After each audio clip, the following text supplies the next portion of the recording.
পরিমণির বাসায় দিনের পর দিন রাত্রি যাপন করা ও স্ত্রীর অবর্তমানে রাজারবাগের বাসায় নিয়ে ১৭ ঘন্টা অবস্থানের প্রমাণ মিলেছে তদন্তে। সেই তদন্তের প্রেক্ষিতে চাকরি হারাচ্ছেন তৎকালীন ঢাকা মেট্রোপলিটন গুলশান গোয়েন্দা পুলিশের এডিসি গোলাম সাকলাইন। গত ১৩ জুন স্বরাষ্ট্র মন্ত্রণালয়ে জননিরাপত্তা বিভাগের শৃঙ্খলা ২ শাখার উপসচিব পারভীন জুঁই স্বাক্ষরিত স্মারকে বিভাগীয় মামলায় তাকে চাকরি থেকে বাধ্যতামূলক অবসর প্রদান, গুরুদণ্ড দেওয়ার বিষয়ে সরকারি কর্ম কমিশন সচিবালয়ের সচিবকে অনুরোধ করা হয়েছে।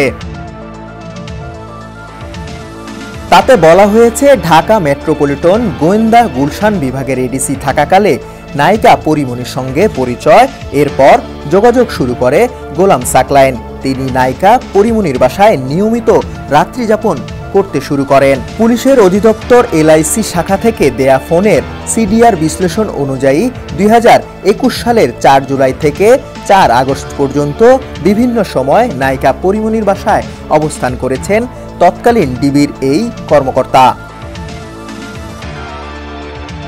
ওই আদেশে বলা হয়, বিভিন্ন সময়ে নায়িকা পরিমণির বাসায় এডিসি গোলাম সাকলাইন অবস্থান করেছেন বলে প্রমাণ মিলেছে মোবাইলের ফরেনসিক রিপোর্ট দেখে। সংশ্লিষ্ট সূত্র জানায়, ২০২১ সালের ১৩ জুন বোট ক্লাবের ঘটনার পর পরিমণিকে ধর্ষণ চেষ্টা ও শারীরিক নির্যাতন করা হয়েছে বলে অভিযোগ আনলে মামলা হয়। মামলার পরদিনই আসামি হিসাবে ক্লাব নেতা ব্যবসায়ী নাসির উদ্দিন মাহমুদকে রাজধানীর উত্তরার একটি বাসা থেকে গ্রেপ্তার করা হয়।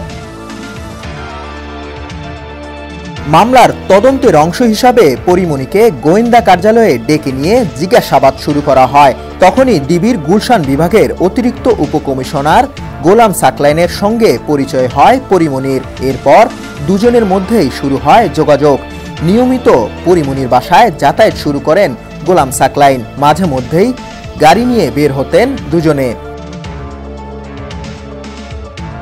সংশ্লিষ্ট সূত্রের তথ্য অনুযায়ী সর্বশেষ পরিমণি ডিবির কর্মকর্তা গোলাম সাকলাইনের রাজারবাগের মধুমতি ভবনের বাসায় গিয়ে প্রায় ১৭ ঘন্টা অবস্থান করেন।